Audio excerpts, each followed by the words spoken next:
আজকে চেক করবো আমরা সিম কীভাবে আপনারা চেক করবেন এবং কইটা কী সিম। প্রথমত আপনার প্লে স্টোরটা ওপেন করবেন, করার পর সিএসটি অ্যাপটা ডাউনলোড করবেন। ওকে, এটা ইনস্টল করবেন। ইনস্টল করার পর ওকে সিম অ্যাপটা তারপরে ওপেন করলাম। আমি ওপেন করার পর সেম একটা ইন্টারফেস আসবে, আসলে এখানে লগ ইন ইউজ নাফাত এটাতে ক্লিক করবেন। ক্লিক করার পর এখানে আপনারা ন্যাশনাল আইডি আপনার আকামা নাম্বারটা এখানে দিবেন।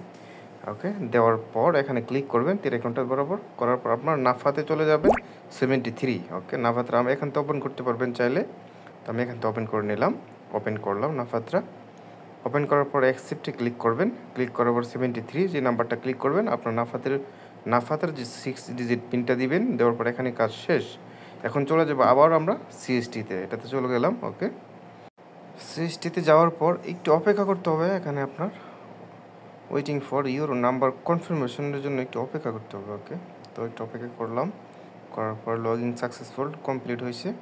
এখন চলে আসবে আমার সব কিছু ডিটেলস। এখানে দেখতে পাচ্ছেন, এখানে আমার প্রোফাইল নজরুল ইসলাম। এখানে আপনার আমার সিম আছে দুইটা, এসটিসি একটা আর সালাম একটা।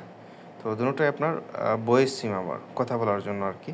তো সিমগুলো চাইলে কীভাবে চেক করেন, আপনি যদি কোনো ডাটা সিম থাকে সেটা আপনি চেক করতে পারবেন। আপনি ক্লিক করবেন এখানে তীর আইকনে, ক্লিক করার পরে এখানে দেখতে পারবেন ডাটা সিম। এই যে ডাটা সিম অপশন, আমার এখানে 0। এখানে আপনার যে সিম থাকে ডাটা সিম, এখানে ডাটা সিম দেখাবেও। ফিক্সড সিম এটাও দেখাবে। থাকলে যেহেতু আমার বয়েস সিম দুইটা, এখানে শুধু বয়েস সিম শো করতেছে। ওকে, তো সেমভাবে আপনারা সব কিছু দেখতে পারবেন। তো ধন্যবাদ, ভালো থাকবেন। ভিডিওটা ভালো লাগলে অবশ্যই সাবস্ক্রাইব এন্ড লাইক করে রাখবেন।